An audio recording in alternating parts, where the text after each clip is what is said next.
Nauru adalah sebuah negara kecil yang terletak di barat daya Samudra Pasifik dengan luas sekitar 21 km persegi. Saking kecilnya, negara ini bahkan tidak memiliki ibu kota. Dulunya, negara dengan penduduk sekitar 10.000 orang ini menyandang predikat sebagai negara terkaya di dunia dengan pendapatan per kapita tertinggi di dunia yang mencapai 27.000 dolar Amerika per tahun, jauh di atas pendapatan per kapita Amerika Serikat yang di tahun 1980 sebesar 12.500 dolar. Sayangnya, negara Nauru kemudian jatuh miskin dan terlilit hutang karena kehabisan sumber penghasilan berupa kotoran burung dan juga terjadi korupsi besar-besaran di negara tersebut. Sebelum menjadi sebuah negara merdeka pada tanggal 13 Januari 1968, Pulau Nauru merupakan sebuah pulau dengan keindahan alam yang menakjubkan. Kekayaan utama negara ini mulai terjadi sejak ribuan tahun silam ketika pulau kecil ini menjadi rumah singgah bagi burung-burung yang bermigrasi antar benua. Burung-burung yang bermigrasi tersebut kemudian membuang kotoran di pulau kecil itu, di mana kemudian secara alamiah kotoran-kotoran tersebut berubah menjadi kera guano, bahan alamiah penghasil fosfat yang bernilai ekonomi tinggi. Ketika Nauru merdeka pada tanggal 13 Januari 1968, diperkirakan terdapat sekitar 60 hingga 70 juta ton cadangan fosfat di negara tersebut. Dan sejak saat itu, negara Nauru benar-benar menikmati hasil kekayaan alam mereka. Setiap harinya, pekerjaan utama rakyat Nauru adalah bekerja di tambang-tambang fosfat dan menikmati segala kemewahan yang mereka punya.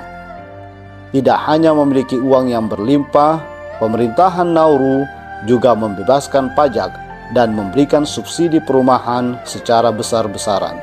Mereka memberikan pelayanan publik secara gratis, mulai dari rumah sakit, sekolah, transportasi, layanan air bersih, listrik, dan lain sebagainya. Selain itu, banyak pemuda Nauru yang dikirim ke berbagai universitas bergengsi di Australia dengan biaya dan subsidi penuh dari pemerintah. Bahkan, hanya untuk berbelanja saja, seluruh rakyat Nauru akan berbelanja di Australia atau Singapura dengan menumpang pesawat yang tiketnya juga sudah ditanggung gratis oleh negara. Pada tahun 1976, produksi fosfat di Nauru mencapai 2 juta ton per tahunnya dengan harga 60 juta dolar per tonnya. Ini artinya pada tahun 1976 dari hasil penjualan fosfat saja pendapatan negara Nauru mencapai 120 juta dolar atau jika dikonversikan dengan rupiah mencapai 9 triliun per tahunnya. Selama satu dekade antara tahun 1974 hingga tahun 1980-an, segala kemewahan benar-benar menjadi milik masyarakat Nauru. Rumah-rumah mereka dipenuhi dengan barang-barang mewah, bahkan pantai di Nauru dipenuhi dengan kapal pribadi mewah milik perorangan. Karena terbuai dengan segala kemewahan itu, rakyat Nauru menjadi lupa bahwa untuk mengelola keuangan, seseorang harus belajar dan bersekolah. Hingga memasuki tahun 1986, pemerintah dan seluruh rakyat Nauru mulai menyadari jika cadangan fosfat di negara mereka mulai berkurang.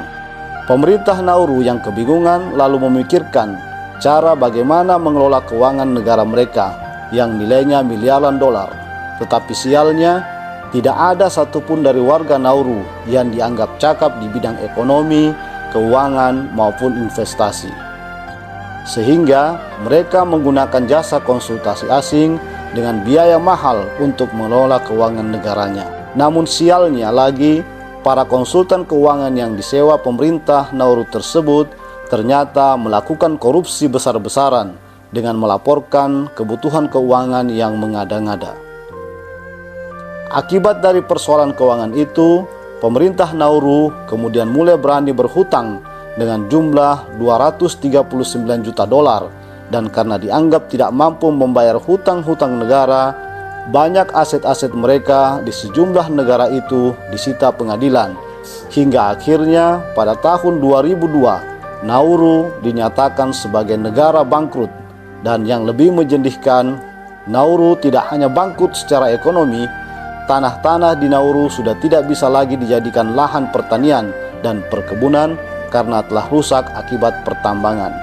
Belum lagi laut mereka juga ikut tercemar akibat limbah tambang. Sejak saat itu, hidup rakyat Nauru benar-benar bersandar pada bantuan FAO melalui makanan siap saji yang kaya karbohidrat, tinggi kadar gula dan bahan pengawet yang berdampak pada meningkatnya penderita penyakit obesitas yang parah di negara tersebut. Nauru dengan segala kisahnya ini menjadi pelajaran penting bagi kita bahwa kekayaan alam yang telah dianugerahkan Tuhan kepada kita harus dikelola dengan arif dan bijaksana demi keberlangsungan masa depan negara kita.